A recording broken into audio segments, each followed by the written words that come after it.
Here's another instruction that's important. Witnesses never, ever agree, and their order of testimony matters. Oh, I see some differences between the Gospels. Come on. I've known people who were challenged in their faith because a professor told them to go home and read the Passion narrative in all 4 Gospels and write down how they vary. And after doing that, this Christian was disturbed by how different the Passion narratives seemed to be.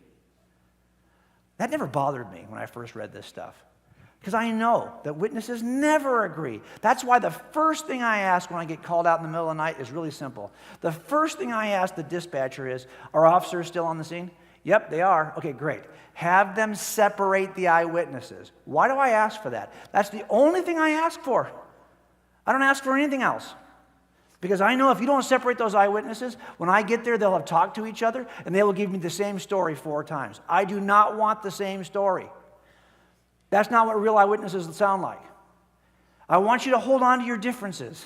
Doesn't mean anyone's lying. Doesn't even mean anyone's wrong. It just means you're coming at this from a different perspective. And the order in which you are actually interviewed matters. Let me give you an example of this.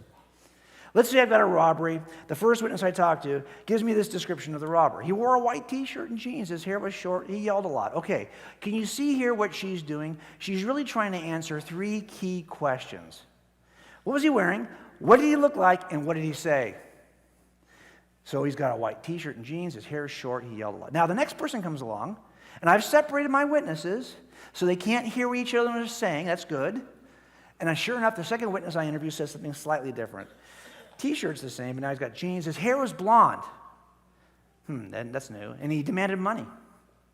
But you can at least say he is answering the same 3 questions just slightly differently. What did he wear? What did he look like? What did he say? I get a third person. He's been separated, so he doesn't hear what the first 2 say. He says he had a short sleeve shirt and jeans. Doesn't say it's t-shirt. White guy. Oh, that's new. He screamed at the clerk.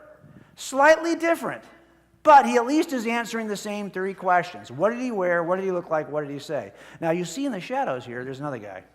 And if I'm not careful and I don't know that that's a witness and I allow him to overhear the first 3 witnesses, that's going to mess everything up.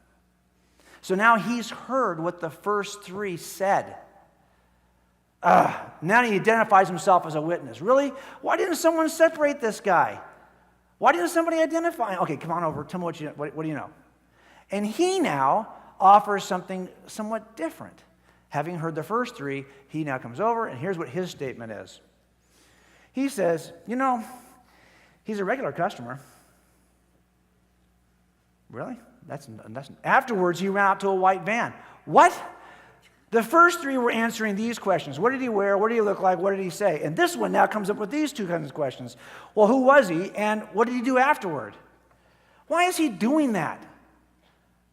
Well, something similar happens in the Gospels. It's all about order. He knew what the first 3 had said, so his goal in his mind was to fill in the blanks. Now, I don't want you to fill in the blanks.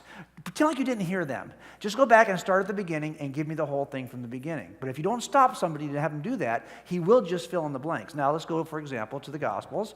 We have a description of the Lord's Supper. First witness, someone like Mark, says, hey, they were reclining at the table and eating, and Jesus said, truly I say to you that one of you will betray me. Okay, here the author is trying to answer these 2 questions. Where were they? What did Jesus say? Here comes another account from Matthew. As they were eating, he said, truly I say to you that one of you will betray me. Slightly different, but at least he's answering the same 2 questions. Go to Luke. But behold, the hand of the one betraying me is with mine on the table. Oh, that's a little different. But it is answering the same 2 questions. Then we get to the last gospel. Gospel written last, and actually it's clear that this gospel author is aware of what the first 3 had said already. So John comes along and he says this. He says, there was reclining on Jesus' bosom one of his disciples, whom Jesus loved. So when he had dipped the morsel, he took it and gave it to Judas, the son of Simon Iscariot. This is all new information, okay? After the morsel, Satan then entered into him. This is all new. Therefore, Jesus said to him, what you do quickly. Really? The other 2 were answering these questions. This is not John's intention at all. John's answering these 2 questions. Who's his favorite? And why did Judas do this? Well, what's going on there? Again, is because he is being interviewed last. Witnesses never totally agree. And he, like my other witness, is trying to fill in the blanks. Don't let someone tell you that differences between the gospel is what invalidates them. In fact, it's the differences between the gospels that validate them, that make them reliable. If God's intention was to get us 4 accounts that we could examine with the skill set we need to examine reliable eyewitness testimony and determine that they were in fact reliable, he did a great job.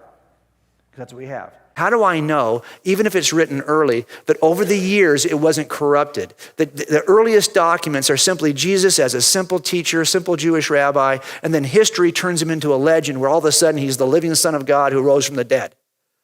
How do I know it hasn't changed over time? I've got Michael Jackson there for a reason. Accuracy is important, and you got to trust that the witness has not changed their story over time. In this particular trial where he was accused of molesting this child, the key witness was the child's mother.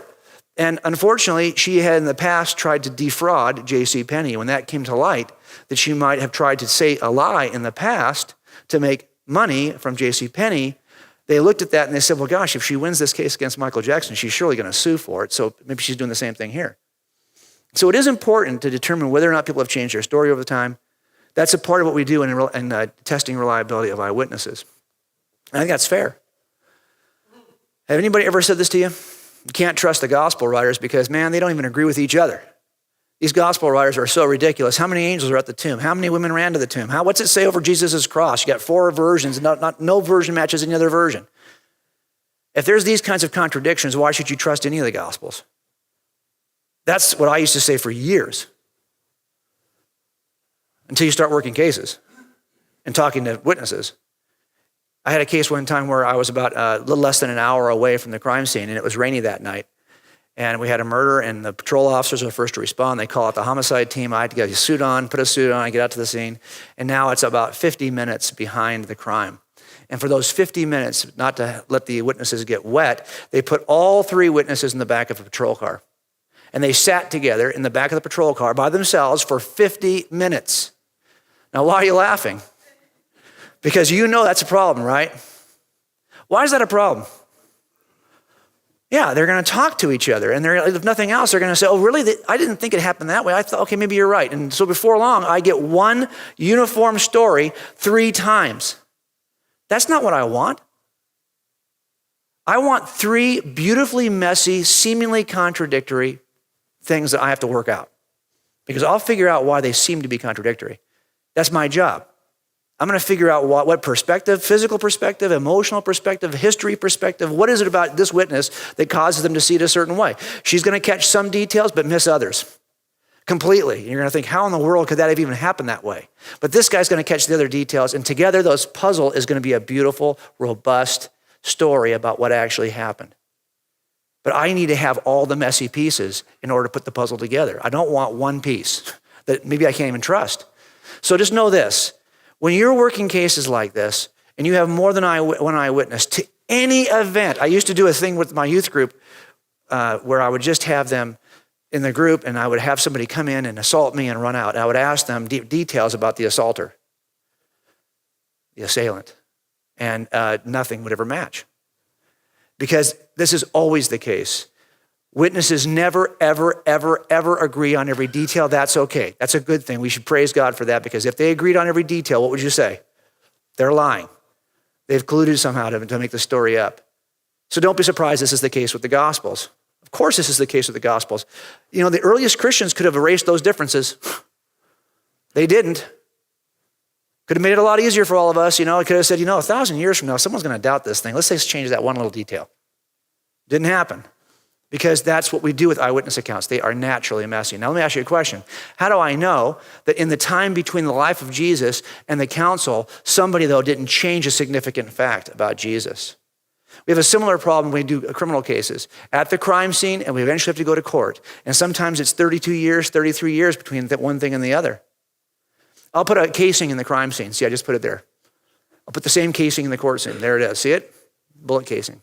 How do I know that casing at the crime scene is the same casing that's in the courtroom? How do I know that some lying detective didn't insert that in property 20 years after the fact? And because nobody knew any better, That thing got passed off to an unsuspecting criminalist who worked it like it was real evidence and gave it to another detective who didn't know any better and brought it into the courtroom. And now I've got a bad piece of evidence in the courtroom. It shouldn't even be there because it wasn't part of the original crime scene. How do I know? I think something similar could have happened in the Christian story. How do I know that somebody didn't see something at the crime scene, but what we have in court is something different? Because along the way, 100 years after the fact, some lying author changed the details, and some other unsuspecting Christian after that brought that tainted testimony into the council. A lot of skeptics would like us to believe this is true. Well, I know at the crime scene what I do. I go back and I look and I establish something called the chain of custody. I simply go back and I say, hey, do we have anybody who took a photograph of that casing at the crime scene? A Polaroid, by the way, that's what we used to use. Does anybody even know what a Polaroid is? Okay, good. How many of you remember doing this, though? That's a real Polaroid, okay?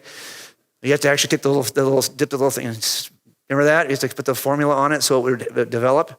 Boy, that's really going back. Okay, the point, though, is that's all we had sometimes with these Polaroids at the crime scene. But I'm looking for somebody who was at the scene of the crime, who took a picture of it, who then collected it, signed for it, turned it into property, who signed it into property, signed it back out to another detective who signed it into the crime lab, who then investigated it, signed it back out to another detective who signed it into court. That's called the chain of custody. Now, the question, of course, is there a similar kind of chain of custody for the New Testament? Is there somebody at the crime scene who took a Polaroid? And I can look at it and see, what does it say about Jesus? Turns out there is. I'll give you an example of this. We'll start with the life of Jesus again. Here's the courtroom, Council of Laodicea. And here we have the first guy at the crime scene, John. Takes a Polaroid, but how do I know that it didn't get changed? Well, John gave this to the next officer, who happened to be his student. He had 3 students. Ignatius, Papias, and Polycarp, who all became leaders in their own right and wrote letters in which they describe what they were taught by John. So we now have a snapshot of what John says, not based on John's gospel, based on the writings of his students who became church leaders in their own right. Ignatius wrote 7 letters that still survive, and in those letters he's quoting all kinds of New Testament books, including John's gospel. We have a picture of Jesus just from Ignatius. Same thing happens with Papias, but his work is lost to us. He's quoted by Eusebius. I'm just going to let that go for now. Let's go to Polycarp. 1 letter survives, and we've got a picture of Jesus as given to him by John, and he quotes a lot of scripture, 14 to 16 books. That's a lot of New Testament. Don't think for a second that the New Testament was formed at the Council of Laodicea. The New Testament is already in existence. They're already quoting it. It's just formally recognized at Laodicea. Don't be fooled by this. It's already being quoted early in the 2nd century. They have a student too. Both Ignatius and Polycarp had a student named Irenaeus, who became a leader in the church and eventually identified what he called the reliable canon. And he identifies 24 books. And when he got to his student, Hippolytus, he reiterates what he's taught by Irenaeus. Unfortunately, Hippolytus was not in favor with the Roman leadership, was exiled to the mines and died in the mines in Italy, and unfortunately has no student that I can locate to see what that student said. But I could do the same chain of custody with each writer. So if I'm looking at what Paul wrote, I've got a chain of custody through Linus and Clement, both mentioned by Paul in their letters, both early church bishops. Clement wrote a letter called 1 Clement. And I can keep on going down through all these students of Peter through Mark and the North African bishops, all the way through Eusebius into the council. So I can follow and take a picture of Jesus along the way to see, has he changed over time?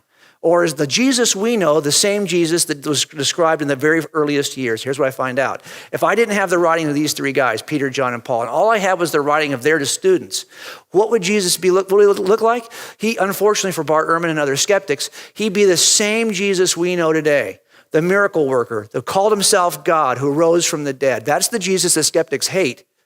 That's the Jesus they want you to believe has become a legend from the real Jesus who wasn't any of those things. But unfortunately, the earliest eyewitness accounts describe him this way. We're stuck with that.